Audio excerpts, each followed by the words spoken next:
The tragic truth about the gifted child. Carl Jung. We all know the story of the gifted child. Maybe you were one. Maybe you were told you were special, advanced, unusually perceptive, or intelligent. Maybe you picked up on things others didn't. Teachers praised you. Adults admired your vocabulary. You finished your work early. You were the bright one, the old soul, the future genius. But here's the tragic truth, the one no one tells you when you're young. Being gifted doesn't mean you had a better childhood. Often, it means the opposite. Carl Jung hinted at this paradox in the deepest layers of his work. The brighter the light of consciousness, the darker the shadow it casts underneath. And so many gifted children grow up carrying a shadow no one else sees. Let's start with something uncomfortable. What if being called gifted was never really about you? What if it was about the adults around you projecting their hopes, their unmet dreams, their need for something extraordinary onto a child who just happened to be sensitive, intuitive, or clever at the right moment? What if the label was praise that felt like pressure, a compliment that subtly demanded performance? Jung warned us, when the ego is inflated too early, the self becomes distorted. The child learns to identify with their intellect or talents rather than their being. And over time, they begin to equate love with achievement, praise with safety, worth with perfection. Click subscribe to this channel to get more profound insights. Now imagine what that does to a developing psyche. You learn to scan every room for what's expected of you. You become hyper-attuned to adult needs, reading emotional cues that weren't yours to carry. You start becoming who others want you to be, not because you're manipulative, but because you're surviving. Giftedness often comes with heightened sensitivity not just to ideas and numbers, but to people's emotions, to moods, to unspoken tensions. And so the gifted child becomes a mirror, reflective, adaptable, brilliant. Yes, but also deeply uncertain of who they are when no one is watching. Here's the paradox. The gifted child is often the one who suffers in silence the most, because they've learned to hide their struggles to maintain the image. They become excellent at appearing fine, at over-functioning, at excelling outwardly while imploding inwardly. And because they're so smart, adults assume they're okay. But intelligence is not immunity. In fact, it can be a trap. Jung believed that intellect, when disconnected from feeling, becomes a defense mechanism, a way to avoid the terrifying, messy, chaotic realm of emotion. And many gifted children grow up using their minds to escape their hearts. Let me ask you something deep. Were you ever praised for your potential but never seen for your pain? Were you ever rewarded for your achievements but left alone with your anxiety? That's the wound of the gifted child. They're admired but not nurtured, celebrated but not held. And so they learn to perform instead of connect, to analyze instead of feel, to succeed instead of heal. And by the time they reach adulthood, they may have resumes full of accomplishments, but an inner world full of loneliness. Jung would call this a split in the psyche, a division between the persona, the face we show the world, and the shadow, the parts of ourselves we were told were too much, too sensitive, too emotional, too needy. The gifted child, in trying to live up to the image, often pushes their shadow deeper underground. But what we repress doesn't disappear. It waits. It festers. It eventually erupts through anxiety, depression, burnout, addiction, or a haunting sense of emptiness despite having it all. This is the tragedy no one sees. Because from the outside, the gifted adult looks fine. Impressive even. They're articulate, competent, driven. But on the inside, they feel fraudulent, hollow, unable to rest, afraid to fail. Because failure doesn't just mean getting something wrong, it means losing love. And that link between performance and love was forged so early, it feels like reality itself. But what if it's not? What if the entire identity built around being gifted was a survival strategy? What if the real self, the one hidden beneath the accolades, is still waiting to be seen, not for what it can do, but for what it is? That's where Jung leads us. Into the unconscious, into the unconscious, into the shadow, into the parts of ourselves we abandoned to become who we thought we needed to be. The journey from performance to presence is not easy. It requires undoing years of conditioning. It means grieving the childhood you didn't even realize you lost, the one where you were allowed to be ordinary, messy, slow, confused. The one where love didn't depend on being impressive. Jung believed that true individuation, the process of becoming whole, only begins when we stop identifying with the mask and start integrating the parts of ourselves we left behind.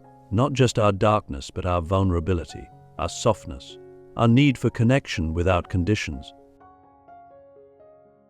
So, here's the deeper question. Who are you when you stop trying to be gifted? When you stop performing, pleasing, impressing? Who are you when you're not being special? That's where the real self begins to emerge, not in the spotlight, but in the quiet. Not in the applause, but in the silence afterward. And maybe the most radical act for the gifted child is this: to stop proving and start existing. To stop being brilliant and start being whole.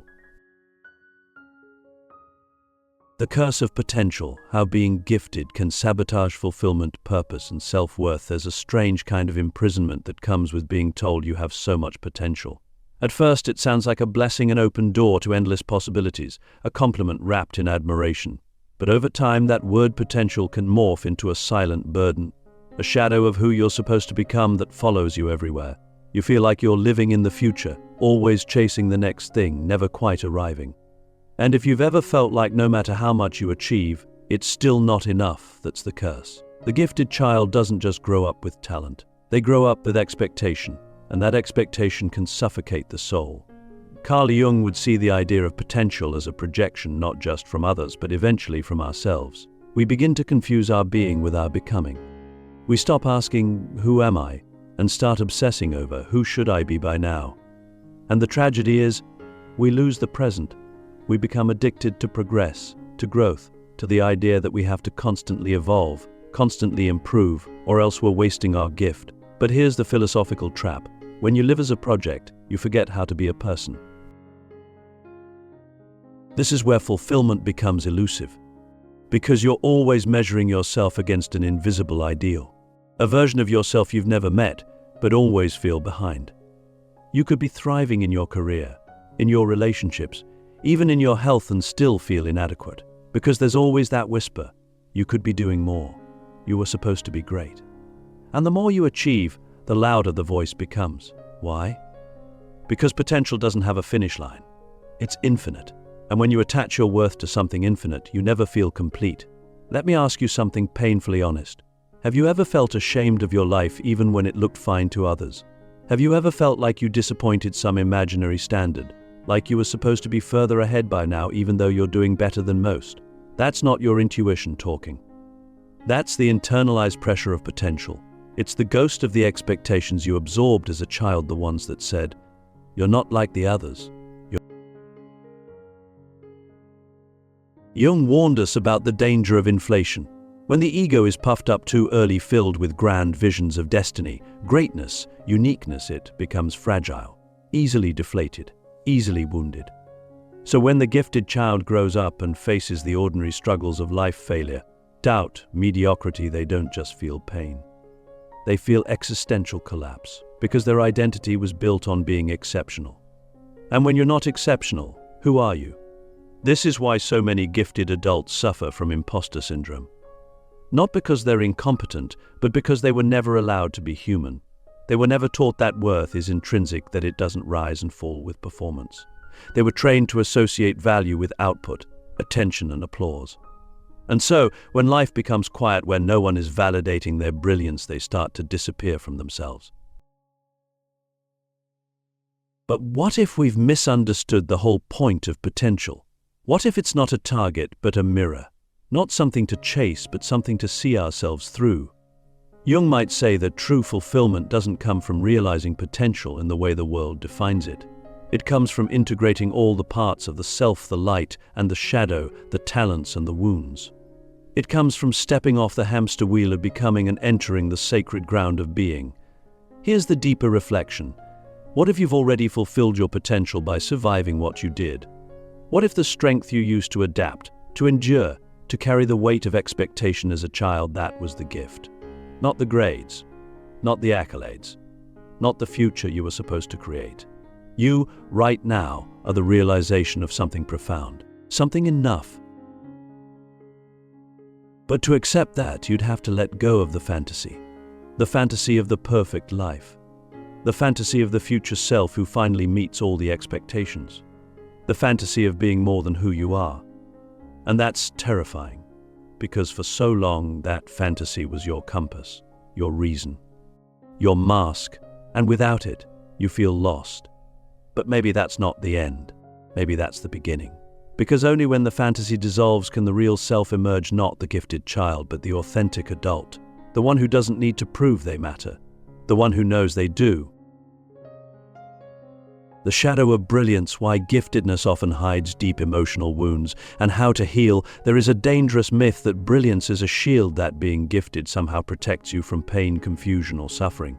But in truth, the opposite is often more real. As Carl Jung taught us, where there is light, there is shadow. And the brighter the intellect, the sharper the contrast of what lies underneath. For many gifted people, their intelligence, insight, or creativity became a coping mechanism, and armor forged in childhood, not to explore life, but to survive it. The child who could explain complex ideas, or read between the lines, or make adults laugh, often wasn't thriving. They were adapting. They were managing emotional chaos with cognitive clarity. They were building towers of understanding to avoid drowning in feelings that no one around them could name, hold, or soothe. This is the hidden wound of giftedness. You become so good at thinking that you forget how to feel. Or worse, you become terrified of feeling, because emotions are messy, unpredictable, vulnerable. And when you grow up in an environment where your emotional needs are unmet, or worse, punished, you learn to rely on your mind to stay safe. You intellectualize your pain. You analyze your sadness. You perform instead of cry. You seek answers instead of comfort. And slowly you begin to live in your head, disconnected from your body, divorced from your heart. You become impressive, but not intimate, capable, but not connected, alive, but not fully living. Let me ask you something quietly devastating. When was the last time you felt safe enough to fall apart in front of someone? Not to explain your pain, not to justify it, but to simply feel it without being judged, fixed, or told how strong you are. Gifted children rarely get that space. They are praised for being mature for their age, which often means they weren't allowed to be children at all. They were expected to be wise, responsible, calm, rational, while internally they were overwhelmed, anxious, and desperate for someone to hold the emotional weight they were carrying alone. Jung would say that the psyche cannot become whole until the shadow is faced, and for the gifted adult, the shadow is not just their fear of failure, it's their unacknowledged grief. The grief of not being nurtured emotionally. The grief of being admired but never really seen. The grief of having to earn love through excellence. And, perhaps most painfully, the grief of living a life that looks amazing on the outside but feels empty on the inside. But here's the path forward. Healing doesn't mean rejecting your brilliance. It means unbinding it from your worth. It means letting go of the belief that you are only valuable when you're extraordinary. It means returning to the parts of yourself that were abandoned when you learned to be gifted. The part that cries easily, the part that doesn't know, the part that's scared or silly or slow. Those are not weaknesses. They are the missing pieces of your humanity. And until you invite them back in, no amount of success will feel like enough. The work begins with presence, not fixing, not optimizing, just presence. Sitting with discomfort instead of solving it. Listening to your body instead of overriding it. Letting yourself rest without earning it. These are small acts, but they are revolutionary for someone who was conditioned to perform their value. And eventually, something even deeper happens. You begin to build inner safety. The kind of safety that doesn't come from being the smartest person in the room, but from knowing you are allowed to be whole, not just brilliant. This kind of healing is not fast. It is not glamorous. It may not look like much from the outside, but it is sacred. Because every time you choose to honor your feelings instead of escaping into thought, you reclaim a piece of your soul. Every time you allow yourself to be ordinary without shame, you rewrite the script you were handed as a child. Every time you say to yourself, I am enough as I am, even if I never become more, you break the curse of potential and step into the truth of your being. So ask yourself, can you love the parts of you that were never rewarded? Can you sit with the younger version of yourself who just wanted to be held, not praised? Because that's where the healing begins. Not in becoming more, but in becoming real. Liberating the self. How to reclaim your life from the weight of being gifted. There comes a moment in every gifted person's journey when the question changes. It's no longer, what can I achieve? Or how can I prove myself?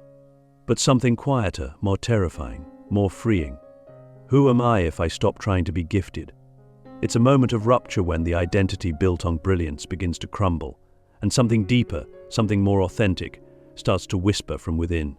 And in that whisper is the invitation of a lifetime, to finally fully be yourself, not the version others applauded, not the potential you were told to fulfill, but the self that exists when all expectations fall away. Carl Jung believed that the ultimate task of the human journey is individuation, the process of becoming whole, of integrating all the parts of the self, especially those exiled in childhood. For the gifted, this means making peace with the ordinary. It means allowing yourself to be average, slow, confused, even lost without shame. It means recognizing that your worth is not housed in your mind, your talent, your uniqueness, or your productivity. Your worth is in your being. That's it. And that's everything. But this truth doesn't land easily. Because for so long, the gifted identity was your armor. It kept you safe. It gave you direction. It helped you survive.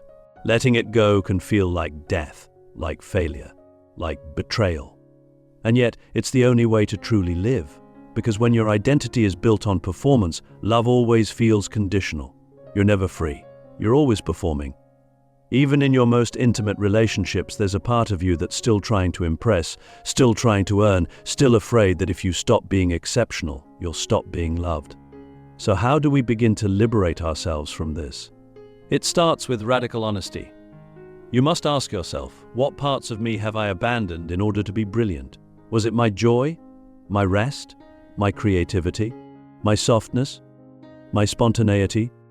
And then you must begin the slow, sacred work of reclaiming those parts. Not by achieving more, but by doing less, by listening more closely, by trusting the wisdom of your inner world more than the noise of external validation.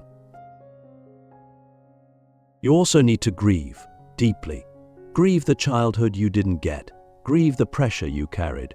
Grieve the years you spent trying to be enough for people who couldn't see you unless you were shining. Grieve the missed moments of presence, connection, and simplicity. This grief is not weakness, it is purification. It is how the false self dissolves so the true self can emerge. Jung taught that the self is not something we create, it is something we remember. It's always been there, beneath the layers of adaptation and expectation. The journey of liberation is not about becoming someone new. It's about returning to who you were before the world told you who you had to be. And the most beautiful part is this: when you stop performing your worth, you finally create space for real love. Love that sees you, not for what you do, but for who you are. Love that doesn't rise and fall with your productivity. Love that holds you, even when you're a mess, especially when you're a mess. Let me ask you this final question. If you were never praised again, if no one ever called you smart, gifted, talented, or brilliant, could you still love yourself? Could you still stay with yourself, in the quiet, with nothing to prove? Because that's where the truth lies, not in your future potential, not in your next accomplishment, but right here, in the stillness, in the softness, in the self you were never taught to trust. Reclaiming your life from the weight of being gifted doesn't mean rejecting your mind. It means integrating it with your heart.